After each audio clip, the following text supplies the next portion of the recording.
So we come to revenge, the ones that the Elizabethans and Jacobeans love. It contrasts the medieval notions of revenge, so we have eye for an eye type justice, with the Christian notions of forgiveness, and we also throw in the humanist ethics of what is the right thing to do, whether it is nobler in the mind. Through the motif of poison, Shakespeare shows us his notion of revenge. However justified it might be, it starts cycles that end in chaos and the death of innocence. So the way that it moves throughout the play, from it being Hamlet's personal tragedy to affecting almost everyone in the cast, shows that Shakespeare is saying that revenge really isn't a good idea. Parent and child relationships.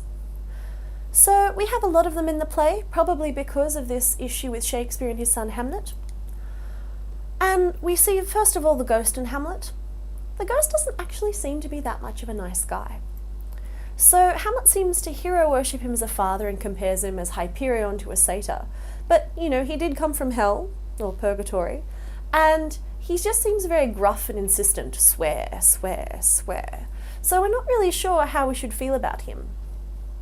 In fact, the ghost could be considered a rather selfish father, because his desire for personal justice and revenge leads Hamlet to his downfall. So rather than being concerned about the future for his son, he's concerned about the revenge for himself. So we have some other bad dads. Similarly, Polonius is beloved by his children, but he treats them both very badly.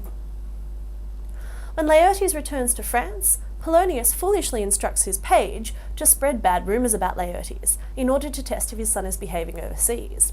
So Polonius's idea is that if he says, oh, you know, that Laertes is a rotten character, if his son's behaving well, all of the common people that he speaks to will say, oh no, Laertes is wonderful, I don't know where you got that idea.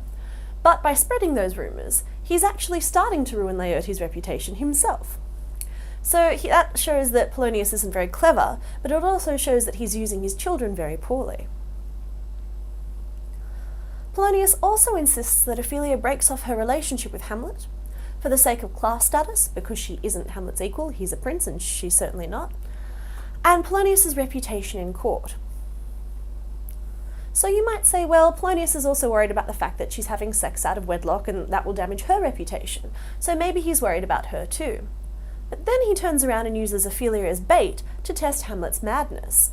So that causes her a lot of pain and shows that he's really not considering his daughter as much other than an object. Hamlet treats Gertrude with contempt and bizarre sexual references throughout the play. But Gertrude is actually going to lengths to protect her son. Even after he's killed Polonius, she wants to send him away to England so that he'll be safe and out of the public eye. Their relationship is generally characterised by the Oedipus complex, which we talked about when we looked at Freudian frames. So there's a sort of sexual jealousy between Hamlet and Claudius, and a wish to have his mother all to himself. And this is an example of Hamlet acting probably a little bit unfairly towards Gertrude because of his emotions about his father. So perhaps we have one relationship here where there is a good parent, but the child isn't recognising it. So aside from that one relationship where the thankless son goes against a kind mother, most of the bad parents are actually mourned and revenged by their children. So you can treat your kids badly and they'll still grow up loving you is kind of the moral of the story. Maybe this speaks to Shakespeare's guilty conscience. Hamlet avenges his father, Fortinbras avenges his father, and Laertes avenges his father. So we have that cycle of avenging the parent there. And then we have Ophelia, who is, as a woman, unable to avenge her father through violence. So she follows the passive female paradigm and ends up being violent to herself. She goes mad and commits suicide. And you might say, well, how do you know that her suicide is connected to her father's death? But then remember she sings the song about his beard being white as the snow and he will never come again, and she's sad that they will lay him in the cold ground. So you can see that there's a definite connection between Polonius's death and her own madness.